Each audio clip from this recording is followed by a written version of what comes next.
I'm sweating already and I haven't even started yet. Lord have mercy. Hey, what's up you guys? My name is Joe and welcome back to my channel. If you are new here, hi, hello. How are ya? If you are not new here and you have been hanging out with me for an extended period of time, welcome back. It's nice to see you again. So today I am going to be talking about the books that I read in June. Okay, so I read 14 books in the month of June. So a little bit less than May, and there's a couple of books on my June TBR that I just did not get to. I'm also filming my July reading plans today, so if you want to know what I'm going to be getting up to in July, go ahead and go check that out. I'm probably going to just upload these both on the same day because I missed an upload on Sunday. Let's just get started. Okay, so the first book that I finished in the month of June was The Secrets in Shadow and Blood by Lana P. This is the fourth book, I believe, in the Fae Guardian series and the first book in the, what's it called? Season of the Vampire. It is the first book in the Season of the Vampire series. This pretty much follows this group of women who have woken up in this new world. Pretty much what has happened is there was a nuclear disaster on Earth that caused the entire planet to freeze, and the beings that were able to survive kind of evolved and mutated into what is now called Fae. There are shifters. The first 3 books in the series were following kind of like werewolf shifters, which is really cool. I really like those. And this one is the first book in the Season of the Vampire. So in this story, we are following our heroine. No.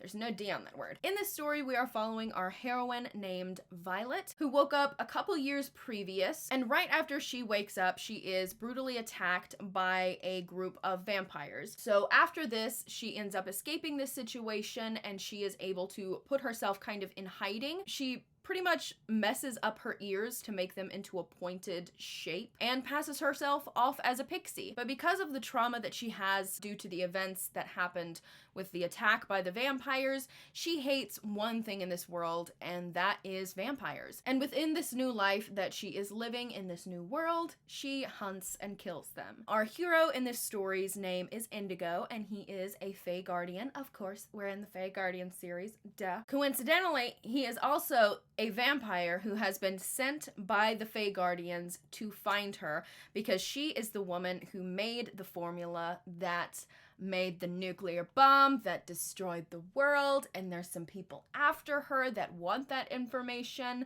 that are not nice people, so Indigo is sent to find her, and obviously there's a lot of issues that come up because of that, because she is someone who has a lot of trauma from vampires. She does not like vampires, she has been killing vampires, so obviously there's a little bit of tension in there. There's a little bit of hate to love situation. So I really liked Indigo's character in this story. One thing that did get on my nerves a little bit was Violet's incessant self-loathing and guilt for the role she played in the ending of the world. But however, I did really enjoy this story and I gave it 4 out of 5 stars. So the next book that I finished in the month of June was Always Practice Safe Hex. Let's hold it on this side because this is the side that I have designated for room for books. Always Practice Safe Hex by Juliet Cross. This is the 4th book in the Stay a Spell series. So if you've been on my channel for 0.5 seconds, you will know that this is one of my favorite series that I have read this year. This series is following the Savoy sisters, who are witches who live in New Orleans. This book in particular is following Livy Savoy and Gareth Blackwater, who have entered a kind of public relations competition. They both have their own motivations for entering this contest. However, they grate on each other's nerves. This is a enemies to lovers, forced proximity type of situation. Obviously, you know I love my enemies to lovers.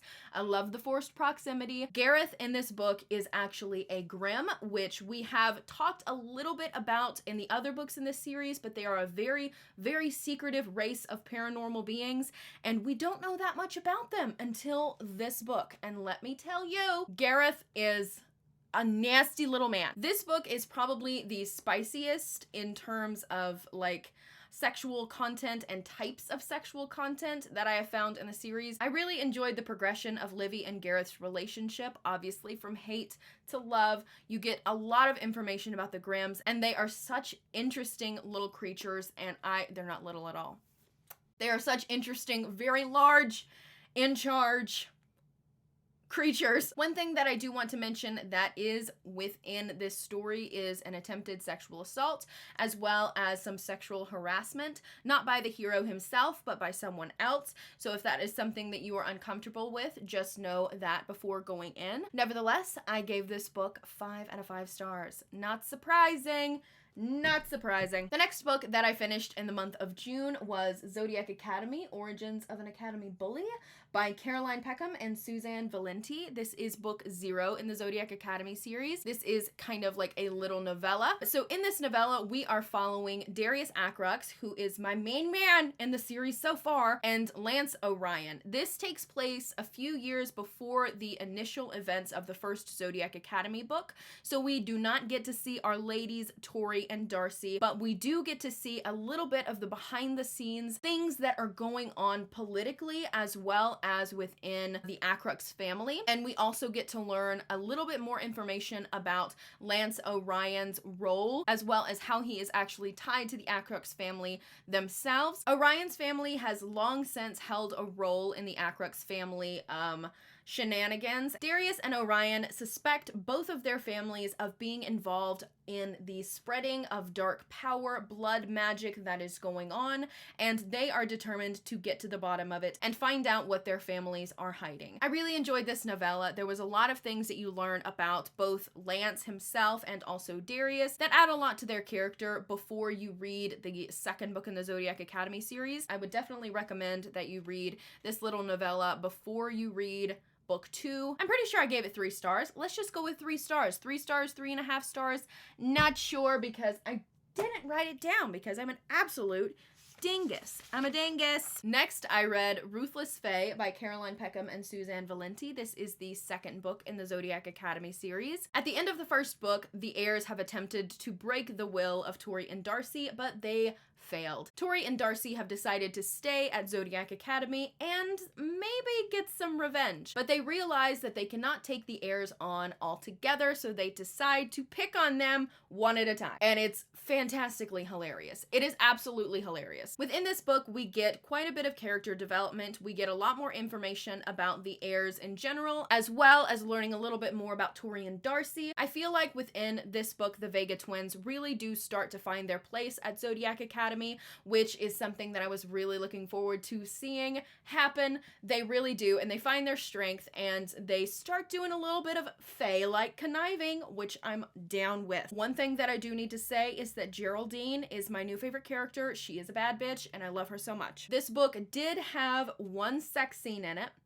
One very vanilla sex scene, and it wasn't with who I wanted it to be with, but we're getting there. I've heard the series gets spicier as it goes on. I'm looking for the spice. I want the spice, but I am excited to continue on with the series and see where it goes. I gave this one 4 out of 5 stars. Next, I read Craving Kiva by Zoe Draven. This is book 1 in the Crave of Everton series. So this story is following Eve, who has decided to go to Madame Allegria's brothel to visit one of the illustrious Crave to lose her virginity, who have magical semen. They have magical jizz. So we do have a virgin heroine. Normally I don't really like virgin heroines, but this kind of worked for me. I'm not gonna lie. So what she finds in this brothel is a Crave named Kiva, whose only goal is to earn enough money to buy passage off of Everton, which is the planet that they're on, and hopefully find his brother and his mom, who have been lost to him for a number of years due to the destruction of their home planet. The Crave are an illustrious species because their jizz is magical. I'm gonna try to say this as eloquently as possible. When when their liquids touch body parts, it locks the body part that it touches into a bout of pleasure until the liquid is removed. That made for a very interesting dynamic in the bedroom, if you know what I mean. I really enjoyed this first book. I loved Kiva's character. I loved Eve. She did have a little bit of not like other girls kind of issue there. The beauty standard on Everton is super tall, super skinny, super blonde, super light, and of course she's a little bit chubby and with dark hair, aren't we all? But nevertheless, I did really enjoy this first book. I thought it was a lot of fun, and I gave it 4.5 out of 5 stars. Next, I read Prince of Firestones, which is book 2 in the Crave of Everton series. This is following the continuation of Eve and Kiva's story after the events of the first book. In this book, I felt like their relationship was a little bit difficult. I didn't really like the subtle changes in Kiva's character that well, and there was a lot of lack of communication within this story and a lot of running away. They ran away from their problems. They ran away from communicating with each other, which I really, really didn't appreciate. I'm more of like, take it head on, baby. You know, let's talk about our problems. But obviously some people are not. At the end, their issues were resolved, but I'm still a little bit bitter about it. I'm still a little bitter, so I gave that one 3 stars. So for the SJM along this month, we read Queen of Shadows, which is book 4 in the Throne of Glass series. I believe it's book 4. So within this story, our main woman, Aelin, is beginning to gather forces to kind of go head to head with the evil of the world.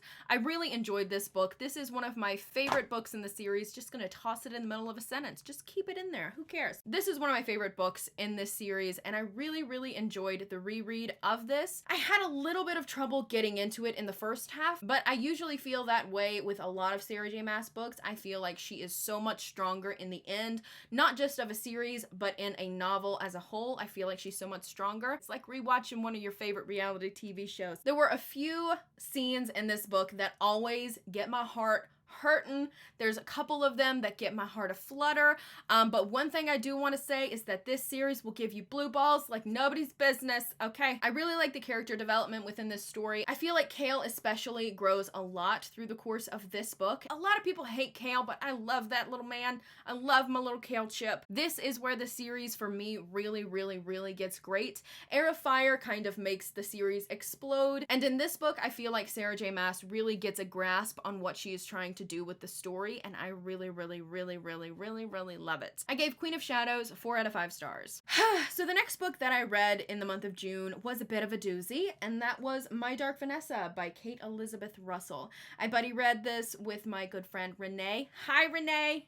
If you're watching, if you're not watching, it doesn't matter. This is a very dark book. It is very difficult to read. We are following our main character, Vanessa, in 2 different time periods. The first time period starts in the year 2000 when our main character is 15 years old. She has just convinced her parents to allow her to go to this specific boarding school. And when she gets there, she catches the eye of her English teacher at this boarding school. Now, what ensues is a lot of grooming. There is a lot of SA, there is rape, there is physical, emotional, mental abuse, and a lot of PTSD. Vanessa deals with a lot of issues within this time period. Vanessa is very isolated because she is away from her family. She has also had a bit of a fallout with one of her good friends, the only real good friend that she has at this boarding school. She is very alone and she is in search of something, and he takes advantage of that and begins to groom her. The second time period that we are following Vanessa in is set in 2017, in which Vanessa is now grown up. She is an adult. She is struggling with substance abuse, PTSD, depression, anxiety, all of these different things. She is absolutely traumatized by the events that have happened, but she is still unable to comprehend the fact that she was abused at the age of 15. And where we are following Vanessa in this time period, another girl who actually went to the boarding school after her is accusing this teacher of the same type of situation that Vanessa found herself in. This is a very, very, very dark story. It's very poignant. I love the way that it is written. It is written in such a way that makes you feel deeply, deeply disturbed. I feel as though it is a very, very important story to tell, and I'm so glad that it exists, but it made me sob. It broke my entire heart. This is not a romance. This did not make my heart flutter. This made my heart so sad, and it made my bowels churn, and it made me want to barf. It made me want to barf. There are a lot of trigger warnings for this book. These are just the ones that I have written down. Rape, pedophilia, SA, PTSD, substance abuse, grooming, suicide, depression, pretty much anything that you can think of is probably in this book. This is an extremely psychological story as well. I just wanted to give Vanessa a hug and be her best friend. I gave this one 4.5 out of 5 stars. I don't know if I will ever reread it again and put myself through that on purpose. But there we go. Picking it right on back up with some alien smut, the next book that I read in the month of June was Craving Dravka by Zoe Draven, which is the third book in the Crave of Everton series. This is following a couple that we meet in the first book. The heroine in this story's name is Valerie, and she is actually the niece of Madame Allegria, who is the owner of the brothel. And she and this one little crave man, Dravka, have been pining after each other since they first met each other. So at the beginning of this story, Madame Allegria has decided that it is time to marry off her niece Valerie to some rich man so that Madame Allegria can get her claws into some more political, financial power. And when Dravka finds out about this, he is none too happy. And obviously this sparks both Valerie and Dravka into action because Valerie does not want to marry this man. Dravka does not want her to marry this man. So their mutual pining that they have been going through for years is finally coming to a head. I really liked this story and I gave it 4 out of 5 stars. Next, I read one of my favorite books of the month, which was Deceived by the Gargoyles by Lillian Lark. This is a reverse harem situation. Normally, I'm a little bit iffy about reverse harems, but something about this one just worked for me. I loved all 3 of the guys. Let me just tell you what it's about before I start gushing about it, okay? So in this story, we are following Grace, who is a witch, and she has decided that she is going to be seeing this magical matchmaker because the matchmaker has a really good reputation. Grace is having a really hard time finding some nice guys. She has some familial issues, and she really wants to find her own family. So she goes to see this matchmaker, and the matchmaker actually matches her up with a man named Elliot, a man who is actually a gargoyle. Our hero Elliot seeks out the matchmaker to fill the hole left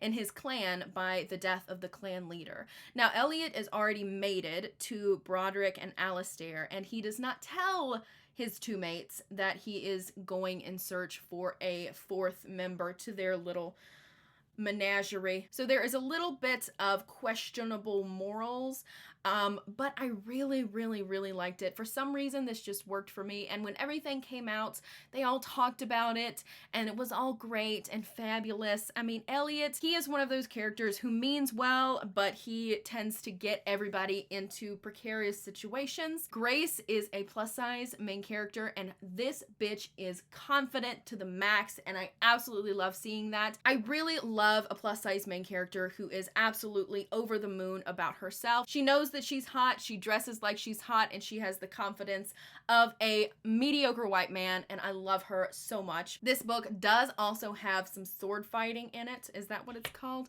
You know,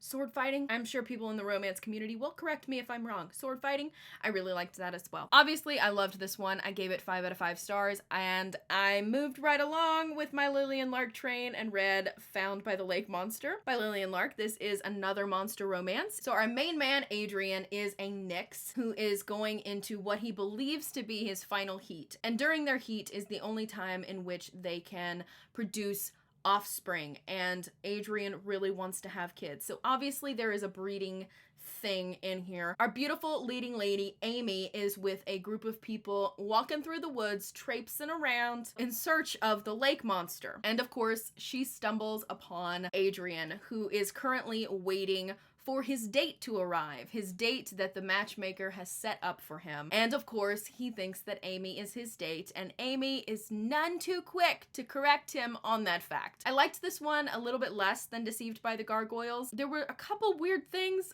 one being there was eggs. I don't know how I feel about eggs. We're experimenting at this point. This one was short, it was sweet, it was smut, it was good for what it was. And I'm excited to read more from Lillian Lark, especially if it's like Deceived by the Gargoyles, because I really love that one. But I gave Found by the Lake Monster 3.5 out of 5 stars. Next, I read The Savage by Sophie Lark, which is the 5th book in the Kingmaker series. In this book, we are following Sabrina Gallo, and she is impulsive, she's wild, she is a woman who cannot not be tamed, and that is for sure. And she has caught the eye of Audric Petrov, who wants to control Moscow and wants Sabrina to be by his side. I'm not sure how I feel about this one. It was probably my least favorite in the Kingmaker series, but I absolutely loved Sabrina Gallo. I love her personality. She is so wild, she is so crazy, she is so unabashedly fun, and she's impulsive and exciting, and I really loved her character because of that. However, I felt as though all of the problems that they had in their relationship were Audric's fault. And it may be because I liked Sabrina so much, but I blamed everything on Audric, and I felt like at the end where everything was resolved, they did not take enough time to talk about their issues, and they kind of just, you know, met each other and just were like, I love you too. And that's not really what I like to see. I like a little bit more conversation. I would have really liked for them to have dealt with their issues a little bit more and talk about the pretty fundamental relationship problems that they had and relationship differences and conflicts that they were dealing with. But because of Sabrina Gallo, I did give this one 3.5 out of 5 stars. The action in this book was exciting, the plot was exciting, Sabrina Gallo was exciting, and I really loved that aspect of it. Next, I took a little bit of a ride on the darker side, which I have never done before, and I read Her Soul to Take by Harley LaRoe. This is the first book in the Souls trilogy. I saw this one on TikTok, obviously, because I get so many of my recommendations on TikTok. So this is following our heroine named Ray, who is moving back to her hometown to finish her last year at college, I don't know the difference. And she is going to be living in her parents' old cabin. Ray is really drawn to all things paranormal. She has a paranormal investigation type YouTube channel, which she really enjoys to do. When she was a child, she was convinced that there were fairies in the woods. She's really attached to the paranormal. And when an old friend of hers gives her this old looking, crusty looking grimoire, she of course has to go through it, and she finds this image of something called the Killer that she is very drawn to. Our main man, Leon, is a demon who is controlled by a family who is living in this town. And this family is a little bit effed up. They sacrifice human beings to this old god that's trapped in a mine in the town somewhere. I don't know. It's really strange. I really liked Leon's character. He is so obviously a demon. He is depraved. His nature is to possess and claim. He is very dominant. The story's premise was very interesting. The action scenes were great.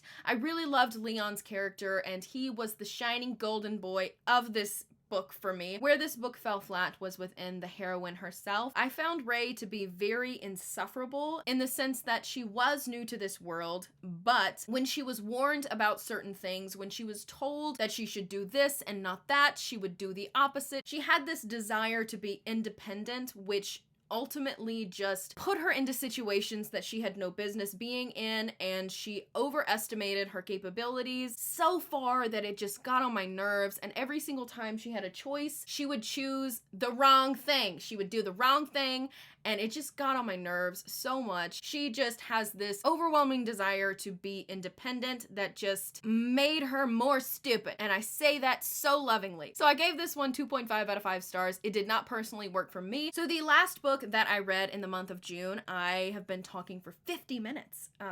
Let's keep going. So the last book that I read in the month of June was King of Flesh and Bone by Liv Zander. This is the first book in the Pale Court duology. This is another dark romance that has some non-con in it. So if that is something that you are uncomfortable with, do not pick this up. There is non-con in it. I have seen other people argue that it is more CNC, but I do not consider it to be. I consider it to be coercion and non-con. So if that is not something that you are comfortable with reading, please do not pick up this book. So in this book, we are following Ada, who is a midwife. At the beginning of this story, she is delivering a baby on the full moon, which is apparently not something you're supposed to do. The people in the town also consider Ada to be what is called an unwoman because she was unable to provide her late husband with a child. So in this world, the King of Flesh and Bone, who is in charge of spreading rot, has completely given up on his duties, and therefore the bodies of the deceased now no longer rest. They don't rest, they don't rot, they don't stay in their graves. They're kind of like zombies of sorts. So the people have resulted in digging out holes in the ground to hopefully drop the dead bodies in there so they can't move around. It's a whole thing. So Ada, because of some shenanigans, finds herself in the Pale Court, which is the court of the King of Flesh and Bone. And he decides that he is going to keep her because the Pale Court is cold and she is a warm body. This was very interesting. Because of the powers that the King of Flesh and Bone has, he is able to control her flesh, so he is able to control the state of her arousal. This is where I would say coercion and non-con comes into play, because she very clearly says no, but her body reacts in a certain way because he is able to control her body in that way. Fair warning, he does break her legs to prevent her from leaving, but he heals them. So I have no excuses for this book. I gave it 3.5 stars. I thought it was so much fun, which is weird to say, but I enjoyed it. I enjoyed it. I had fun while I was reading it. Does that make me a masochist? Does that make me depraved? So those are all of the books that I read in the month of June. Let me know down below what your favorite and least favorite book that you read in the month of June was. I hope you guys enjoyed this video. Thank you so much for sticking around and watching. If you have made it to this point, thank you so much. I love you to death. That is all I have for you guys today, and I will see you guys next time.